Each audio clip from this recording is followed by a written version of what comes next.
本日お話を伺うのは精神科医のアンデシュ・ハンセンさんです。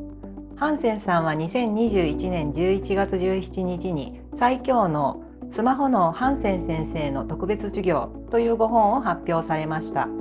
ご著書についてお話を伺います。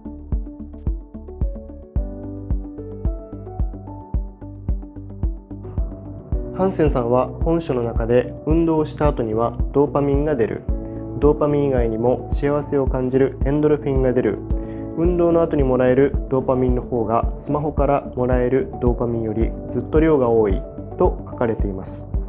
確かにウォーキングやジョギングをはじめ何かしらのスポーツを続ける人は少なくありません。これは人々がスポーツから大量の快感を得ているためでしょうか。 Most people have felt that they feel better after they have exercised. And of course, that's why many continue to do it. But it's not as simple as that, because if everyone would just feel pleasure from exercise, we would do it all the time. And that's clearly not the case.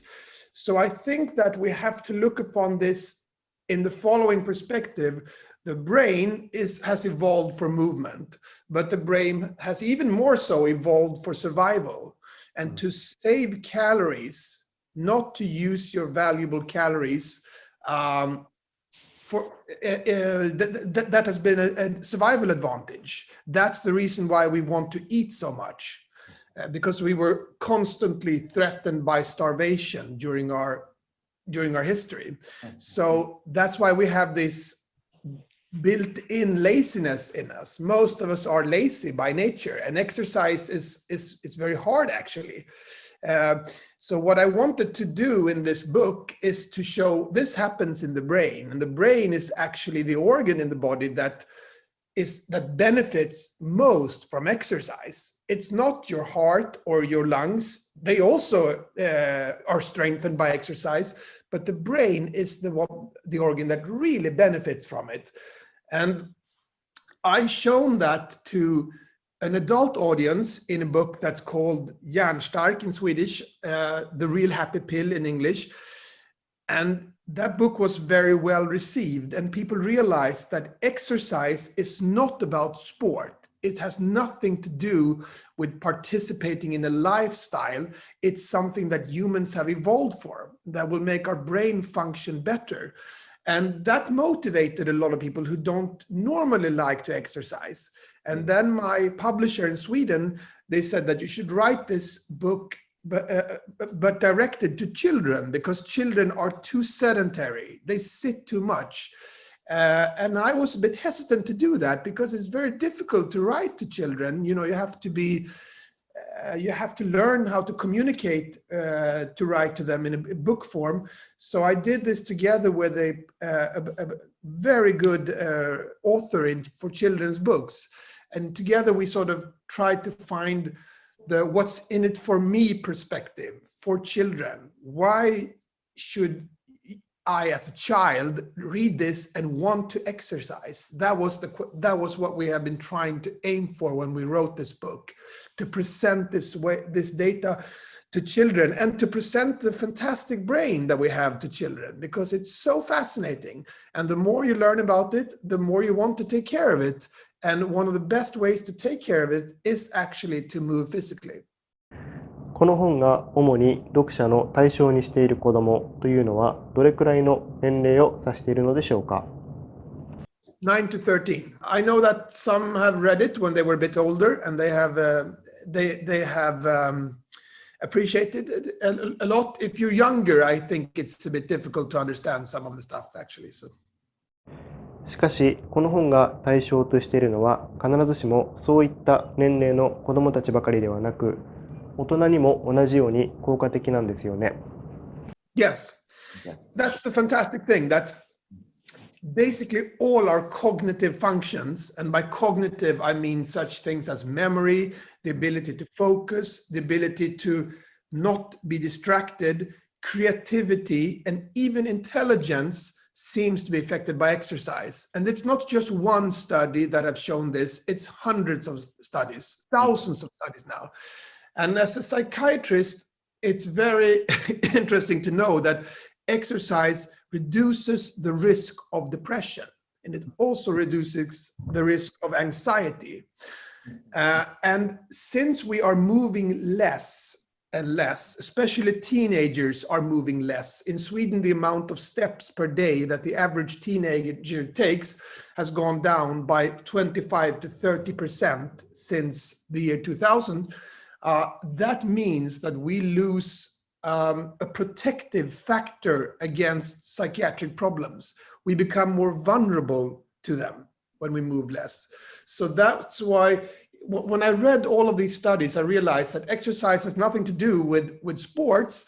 It's something that we have evolved for. And I wanted to present that knowledge in a book form because I thought that could be motivating. So that was the reason I wrote the book for adults.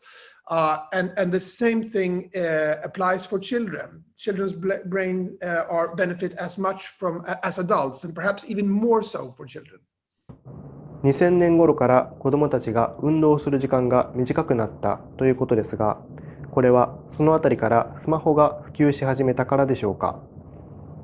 Yes, that's probably one reason. It's probably many reasons, but in the study in Sweden that came to the conclusion that teenagers' amount of physical activity had been reduced by 25 to 30%, they found that the most common reason or the biggest contributing factor was smartphones, was screens. So, and that's why I think it's so important to learn that these screens that can help us in so many ways, they are designed to be addictive. They are designed to take our time from us, and then we don't do the stuff that we need to feel good and that we need to function in a better way. And for instance, when it comes to physical activity and children, it's been very well documented that physical activity increases your cognition, memory, ability to avoid distractions, and so on. And it also increases academic performance. You become better in school if you learn more. And I think that's very important knowledge to bring out, because up until now, at least, many people have associated physical activity with sports. And they have thought that, it's something you could do if you like it, but if you don't, you could just do something else. And that's not really true, unfortunately. 運動を続けていくと認知能力、発想力、記憶力、集中力、ストレス耐性など肉体ばかりではなく知的な面や精神的な面でもさまざまな機能の向上があるということですが、加えて運動を続けていくうちに運動をしていない時にも幸せな気分でいられるようになると書かれています。これはどういうことでしょうか？Absolutely. And the short answer is that no one really knows. We do know that if you move, the level of neurotransmitters in the brains, such as serotonin, noradrenaline, and dopamine, is increased. And these neurotransmitters, these substances in the brain, are important for your well-being because they are affected by antidepressant drugs, and antidepressant drugs work for most people, not for everyone. But there's also other reasons why exercise improves our mood. And I think that a good way to look at this is that when the brain creates feelings, subjective feelings of well-being or being anxious or being whatever, it uses signals from the body. It's not just using signals from the environment, from our senses, but it's using signals from our bodies, internal signals. So the state of the body is very important when the brain creates feelings of well-being or being anxious or whatever. And exercise improves basically all the functions in our body. That's the way you should look upon it. If you exercise, the brain will get better ingredients when it creates your mood, basically. So it has very fundamental effects on our mood, and it protects, as I said, against depressions and anxiety. And when we move less, we become more vulnerable to depressions and anxiety. 時間や場所を忘れてしまうほど何かに夢中になる無我の境地を心理学の用語でフローと呼ぶとご説明されています。そしてこのフローの土台になるものが集中力であり、集中力は高めることができると書かれています。どのような訓練によって集中力を高めることができるのでしょうか。That's a good question. Humans are easily distracted, and that's because we should be easily distracted. The brain never evolved for focus; it evolved for survival. And to be easily distracted was probably something that helped us survive because we could locate threats when something came up. So the point of that is that our deep focus is something that's very precious and very vulnerable. And if you want to have more of deep focus, you must take away all the distractions. Put your phone in another room, don't even have it nearby. We do know that exercise also improves the ability to block out distractions. And in order to achieve the state of flow that you referred to, you should do something that you feel that you're interested in and that you can handle. The task that you're doing should be difficult enough. It should not be too easy, because then it becomes just a routine, but it should not be too difficult. It should be on this border between boredom and anxiety, just between the two of them. That's where you find flow, I think. And an interesting point is that we all know that the job market will change tremendously the coming decades, and I think that a lot of jobs will be taken away and replaced with machines, with with AI, and the jobs that are still going to be there, they will demand attention, they will demand the focus. So that's the irony, that focus will be one of the most important factors for success in the future job market, but focus is also the thing that is being taken away from us in our digital society. So I think we have to learn to be a bit more digitally disciplined, and we have to understand that these constant pressure that comes from our screens they come at a cost.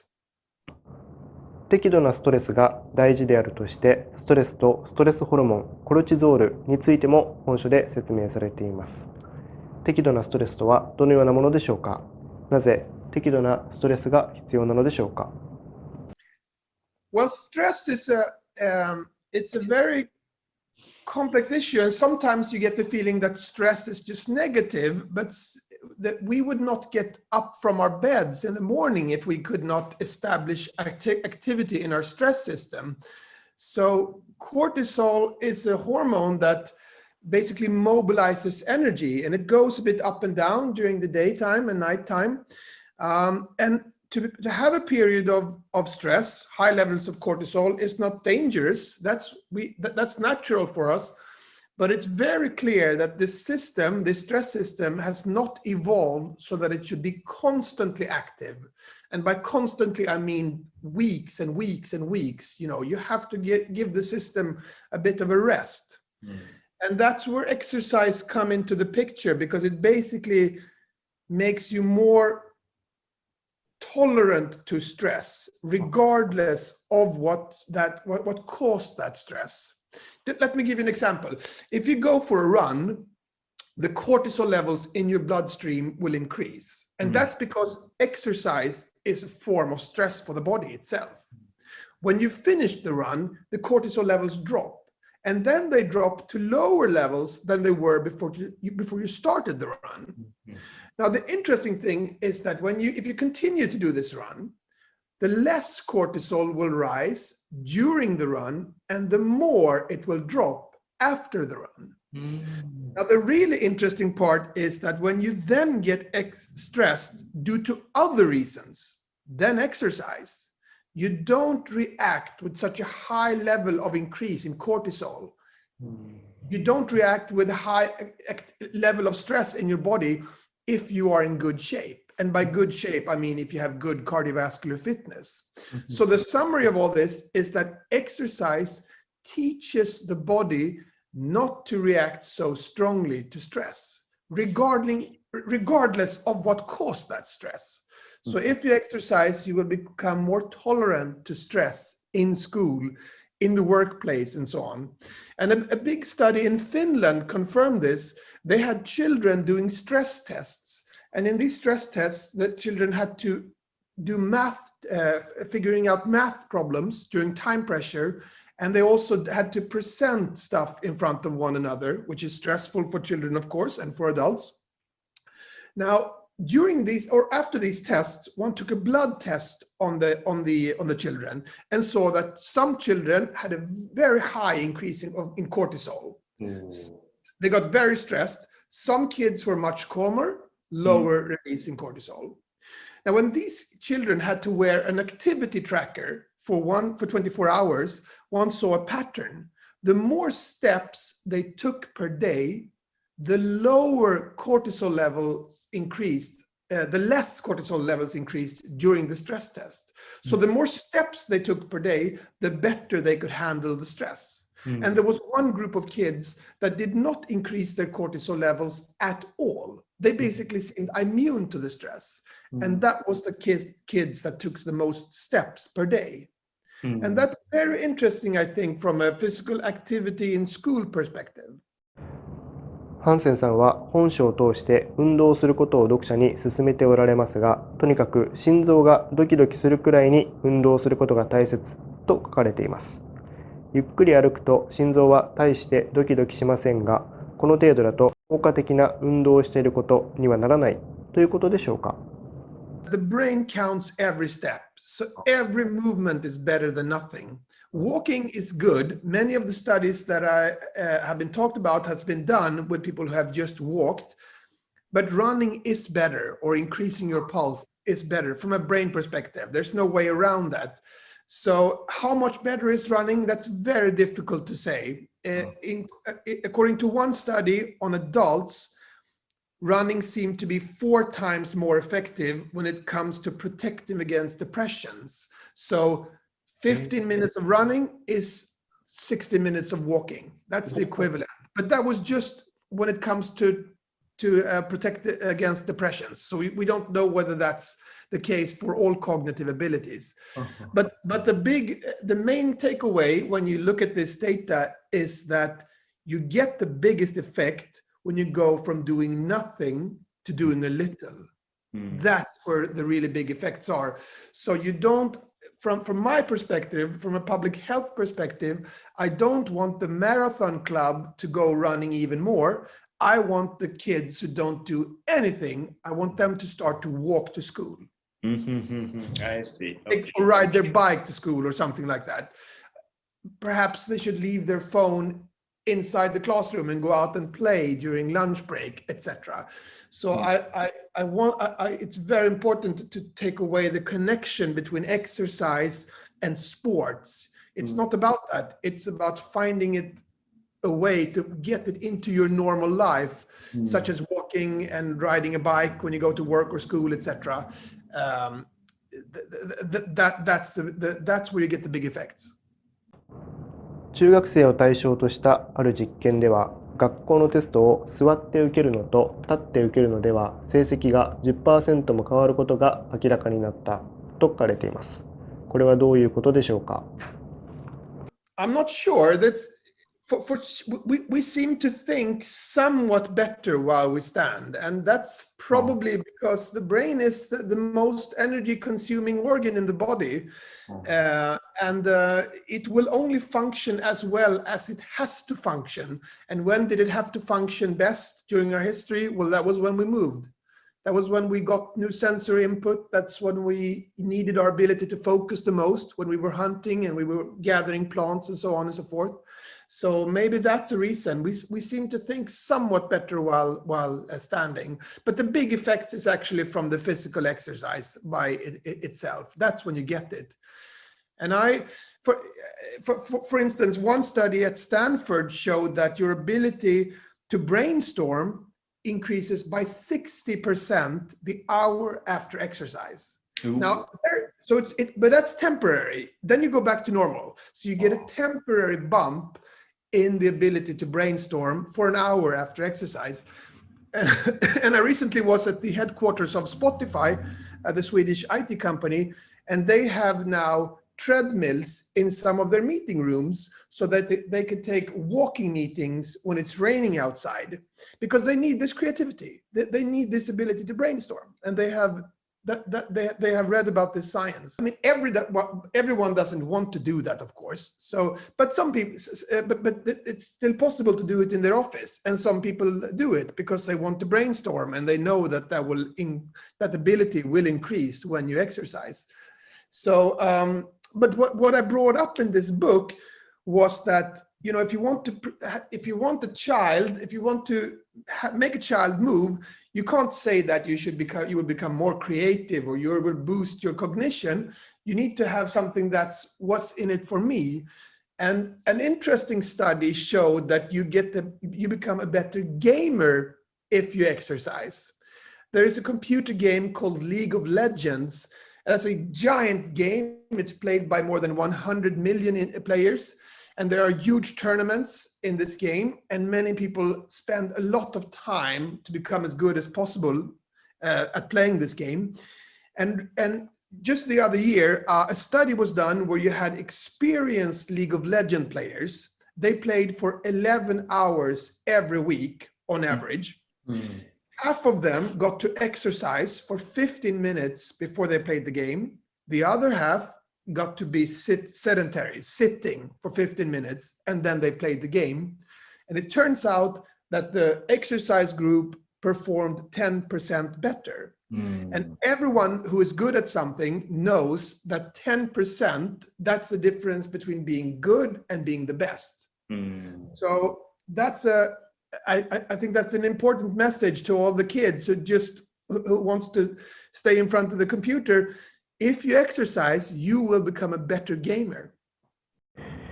テレビゲームやコンピューターゲームのスコアアップに運動が有効と書かれています。日本ではゲーム脳と言われ、ゲームをする間、脳機能が低下するので子供にゲームをさせない方がいいという学者がいます。ゲームが脳に与える悪影響があると思われますか？ゲームが悪いという意見に対してはどのようにお考えですか？ I'm not sure. I think that if you compare boys and girls, especially in their teens, they spend a lot of time on their screens now, 5 to 6 hours on average in Sweden. It's probably more now, but it's because it's constantly increasing. And what you see is that boys primarily play games and girls look on social media. That's the average difference. There are exceptions, of course, but on average, that's the trend you see. We do know that problems with anxiety and depressions has increased, especially for teenage girls. Oh. So I think that spending too much time on social media is by itself not good. If you do it for 30 or 60 minutes a day, that's fine. But if you spend hour after hour after hour and constantly compare yourself to what looks like a perfect life, then you will not feel good. So could you say that the same thing goes for computer games as well? No, that's more difficult. I think that the most important effect from computer games is that it crowds out all the other stuff. So it's not dangerous by itself, but the problem is that you don't do the other stuff. You don't move, you sleep less, and you don't meet your friends. So I think that the crowding out from computer games is the most important thing, and not that it's dangerous by itself. テクノロジーの発展を中心に生活や働き方が変わり、人類はだんだん体を動かす必要性を失っています。家の中で、自分の部屋で、仕事から買い物から知り合いとのコミュニケーションまで行うことができる。コロナ禍にあっては、外に出ることさえ不安視する向きも強まりました。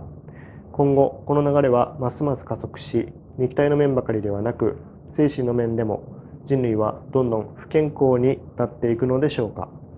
I think so, and it's very important to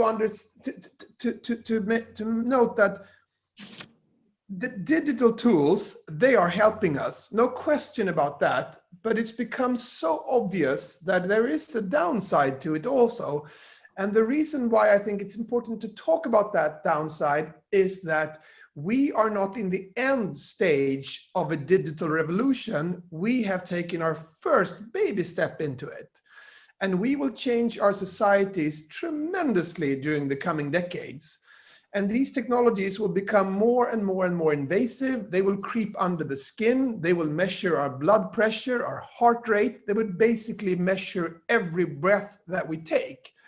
Now, that technology can be used for great things. It could boost people's health and make them more aware about their health and so on and so forth.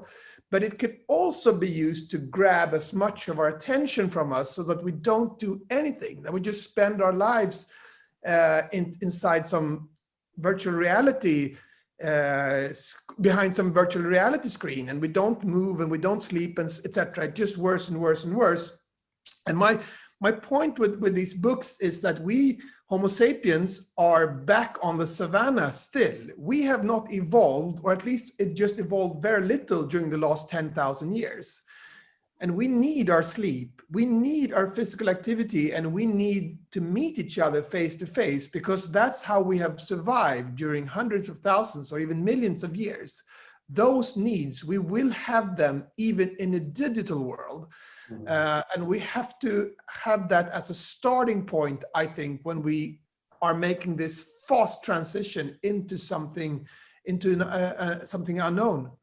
For instance, you have, if you read a text, this is just one example, but if you read a text on a screen and then you read the exact same thing on a page, in a physical book, it turns out that you remember more if you read it in a physical book. You learn more details, and you also understand this whole story better if you read it in a physical book. Now, the difference between screen and book has been measured for many years, and it's actually increasing. Oh. So the advantages of the book is increasing year after year. And that's very strange. You know, you would guess that you would become used to reading on the screen, but it's actually not that way. It's the other way around, and no one knows why that is. One reason might be that we are so used to getting distracted on a screen that we have a problem focusing. So that's an example of things that, you know, humans can adapt, but not entirely. We have some frames that we just have to stay inside, and it's very important to know that when we are becoming more and more digitally advanced, so to speak. ハンセンさんは本書の中で ADHD がなぜ人類に残ったのかということに言及されています。現代社会では病気や障害とみなされるさまざまな精神的な問題も必要があって遺伝の過程で継承されてきた能力や機能と考えることができるのでしょうか？ Yes, at least they were necessary for our lives. If we take, for instance, anxiety, which is something that I treat a lot as a psychiatrist, anxiety, the best way to describe that is that it's stress in advance. If my boss is yelling at me, I get stressed. That's a threat right now. If I think my boss might yell at me, that's anxiety. Now, why? So basically, anxiety is the brain presenting a possible threat, something that could be a threat, and then it turns on the stress system. Now, the brain loves to present stuff as a threat. It's built for that, actually. So we are built for anxiety, and that's very strange, but not so strange if you consider that during almost our entire history, half of all humans died before they became teenagers. That's the reality for the Homo sapiens. And humans did not die from cardiovascular disease or cancer. Human died from infections, bleeding, accidents, murder, animal attacks, and stuff like that. And the ones that were very vigilant towards threats, that saw threats everywhere, they had better chances of survival. And we are the offspring of them. And since about half of our tendency to have anxiety is in our genes, it's there from birth, it's not surprising that people have anxiety. What's surprising is that some people don't have anxiety. And maybe it's actually them that should have a diagnosis. And when I presented that way to my patients, my anxiety patients, they realized that, I'm not broken. I'm not damaged goods. I actually work the way I should work. A strong pair of arms can lift heavy things. Strong legs can run fast. But a strong brain is not a brain that will just go through stress unaffected. It's a brain that will do anything to help you survive. And the thing that will help you survive in our past was to see danger everywhere. So when I have presented it that way to patients, I've had patients, for instance, with panic attacks, and they have said, okay, so there's nothing wrong with me because I have a panic attack. A panic attack is actually a false alarm that shows that the brain works the way it should work. And when they realize that, they have less panic attacks. So there's something very, I think, forgiving in understanding why we have some of these traits. And of course, just knowing about them is not, it doesn't it doesn't take away the fact that you still have them, but if you understand them in greater depth, you also will understand how you should treat them, and I think how you should look upon them, not in order to feel stigmatized. 人間の身体や精神的な環境はまだ原始的な生活をしていた頃の体質をとどめており、テクノロジー化した現代の中でサバンナ時代の感性や性質が適応障害を起こしているというのが前作スマホ脳からのハンセンさんのご主張です。ハンセンさんはどのようにしてこのことに気づかれたのでしょうか？ That's a very good question. I have been fascinated by that since I was 2022, the fact that we are still, biologically speaking, hunters and gatherers. I think that's the greatest story never told. That explains so much. Why do we want to eat all these calories, even though it's killing us?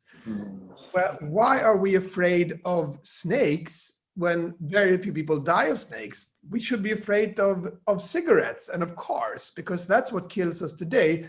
All of these paradoxes, they have become so evident when you look upon this from an evolutionary perspective. And that's, I wanted to bring that into sort of the public knowledge, because then we realize that we are not entirely rational. We have vulnerabilities, and we have to work around those vulnerabilities, because all of this biology, all human nature and human biology, the point of understanding it is that we should be able to disconnect from it. We should be able to work our way around it. But then we have to realize that it is there from the beginning. Otherwise, we just fly blind, I think.